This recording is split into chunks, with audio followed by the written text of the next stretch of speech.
안녕하세요. 뇌안의 주치 김재현입니다.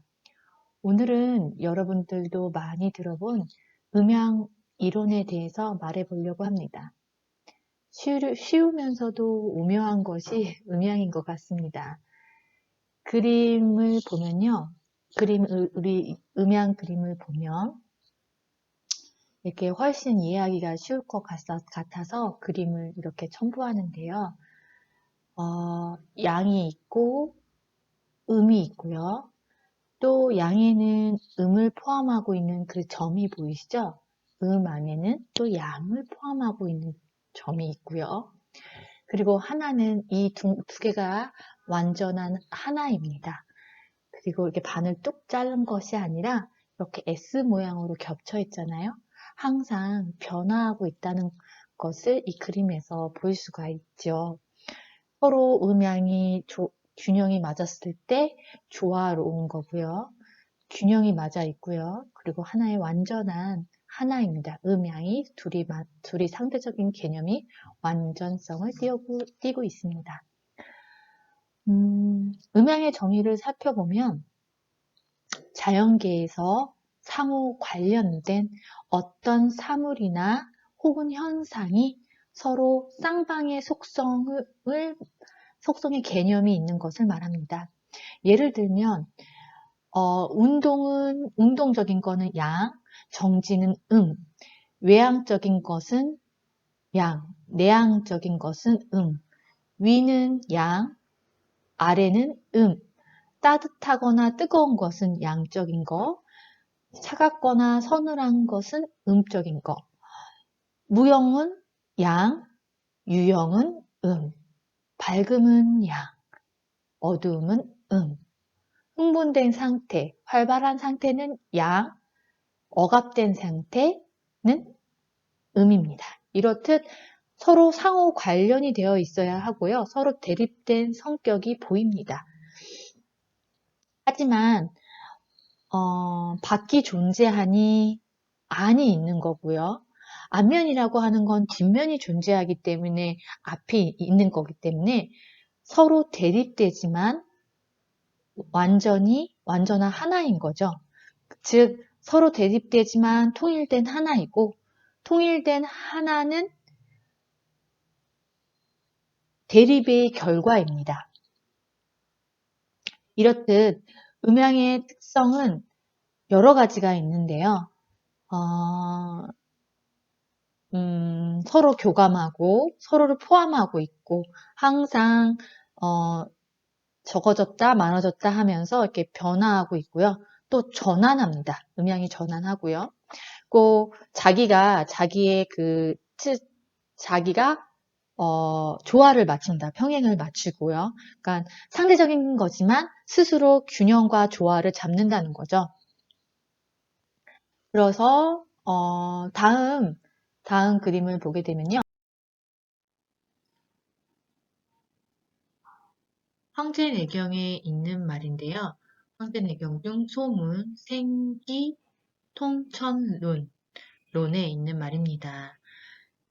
음은 평하고 양은 비하고 정신내치라 이런 말인데요.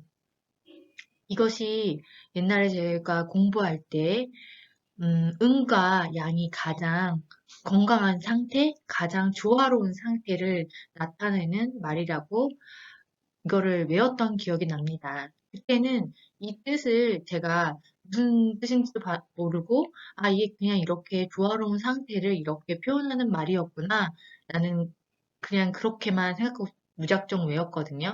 근데 시간이 지나서 제가 이제 이 말의 깊은 뜻을 제가 이해하게 되었어요.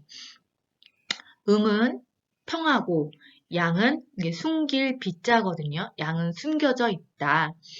그러니까 음이 평하다. 그러니까 우리 수평선, 지평선 하면 평평한 걸 얘기하는 거죠.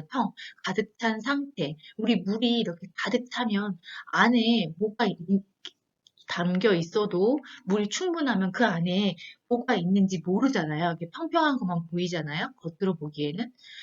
그래서 우리가 일출과 일몰을 생각해 보시면 조금 이해가 갈 것 같아요.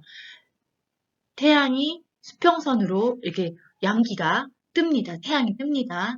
그리고 이제 밤이 되면 그 태양이 수평선으로 가라앉아서 나중에 보이지 않잖아요.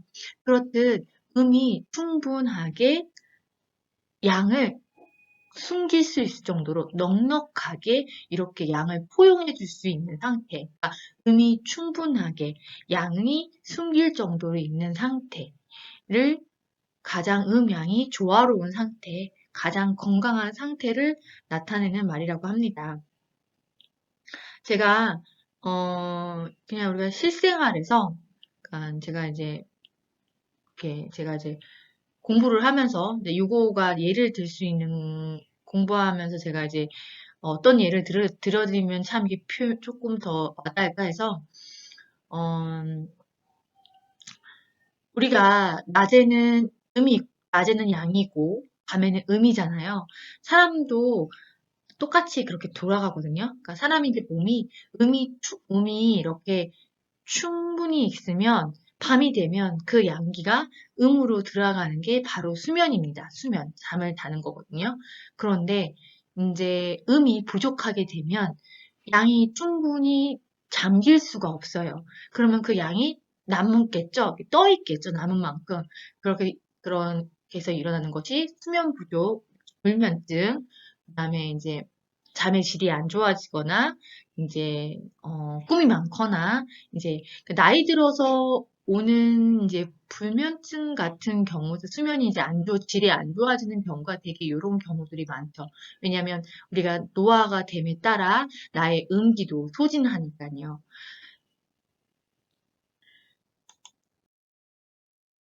다음 그림을 보면요. 1년을 계절의 변화로 음양을 잘 이해할 수가 있어요.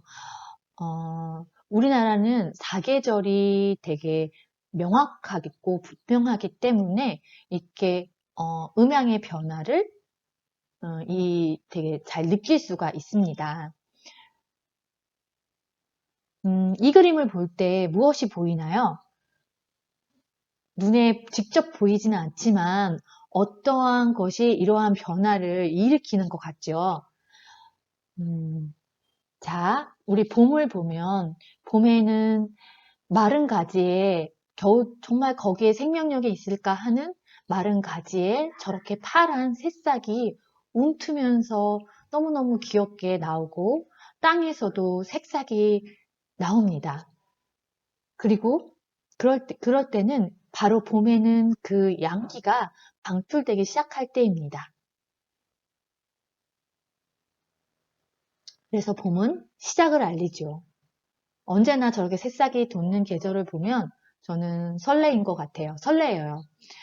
이제 여름이 됐습니다. 여름이 되면 저렇게 파란 하늘에 무성하게 이렇게 잎이 있고요. 풍성해 보이죠, 잎들이 다.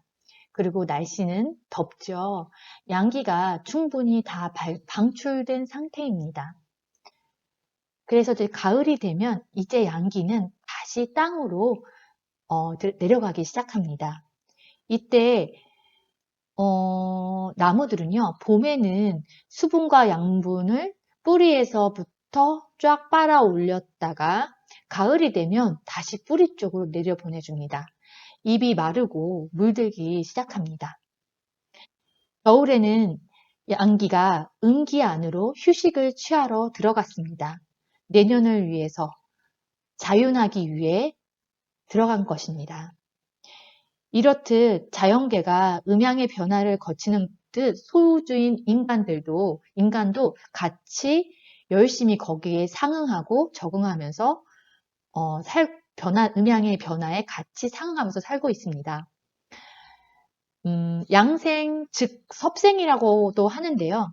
황제내경에는 양생에 대한 부분도 많이 다루고 있어요. 여름과 봄은 양의 계절이니까 이 양을 보충하기에는 아주 좋은 계절입니다. 그래서 양이 부족한 사람들은 그 양기를 충분히 보충할 수 있는 기회이기도 하죠. 여름에 삼복이 있잖아요. 삼복. 이 삼복날에 맞추어서 양이 허한 사람들은 뜸을 뜨기도 합니다. 그래서 그 양기를 보충하기도 합니다. 가을과 겨울에는 음을 보충할 수 있는 계절이기도 합니다. 그래서 음이 허하신 분들은 음을 보충하기에 좋은 계절이거든요. 만약에 본인의 체질이 음이 부족하다고 하시면 이 겨울을 잘 나시는 것이 양생하는 방법 중에 하나입니다. 그래서 겨울에는 과도한 다이어트를 하지 않는 게 좋아요. 왜냐하면 겨울은 우리가 1년, 또 다음 연도에 양기를 방출하기 위해서, 다음 연도로 또 살아가기 위해서 그 양과 음이 자윤하는 시간이거든요. 근데 여기서 과도하게 에너지를 다이어트나 이런 걸로 이렇게 써버리면 그 양기가 숨겨져 있었던 양기가 방해를 받겠죠. 그래서 겨울철에 과도한 다이어트는 노화를 부르기 쉽습니다. 그리고 너무 땀을 많이 내거나 사우나에 가서 너무 쪽쪽쪽 땀을 많이 빼든 거는 사실 겨울 양생으로는 적합하지 않은 방법이죠. 혹시 이런 말 한번 들어보신 적 있나요? 겨울물을 잘 먹으면 인삼보다 낫다라는 말이요.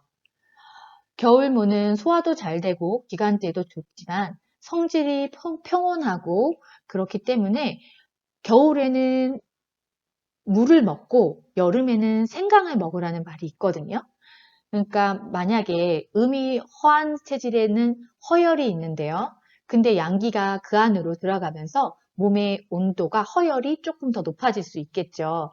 그런 사람들한테는 무 같은 음식들이, 무나 당근, 묵과죠. 묵과 음식들이 그 열을 평온하게 해주는데 도움을 줍니다. 반대로 여름에 생강을 먹으라고 하는 이유는 무엇이냐면요. 양기가 모두 방출되어 있잖아요. 그러면 우리 몸에 있던 양기도 같이 방출되어 있다는 뜻이에요. 그러면 상대적으로 몸은 차다는 것입니다. 그래서 여름철에는 생강을 먹어서 위장을 따뜻하게 하는 거죠. 여름철에는 특히 차가운 음식들이나 차가운 것들을 많이 먹잖아요. 차가운 음식도 많이 먹고 에어컨 바람이라든지 이렇게 찬 걸 좋아하잖아요. 그렇다 보면 그 차가운 한기가 몸 위에 들어갈 수 있거든요. 그렇기 때문에 생강을 드시면서 따뜻하게 그 몸을 만드는 거죠. 그래서 여름에는 막 설사라든지 뭐 배탈, 설사, 배 아픔 이런 것들이 많잖아요. 한기가 들어가서요. 이렇듯 제가 그냥 음양 이론으로 자연의 변화, 음양 이론이 무엇인지, 그리고 음양 이론을 어떻게 실생활에 이렇게 적용해 보는지에 대해서 오늘은 말씀을 드렸습니다. 다음 시간에는 이제 오행을 배워보려고 해요. 다음 시간에는 오행을 제가 잘 준비해서 한번 또 찾아뵙겠습니다. 감사합니다.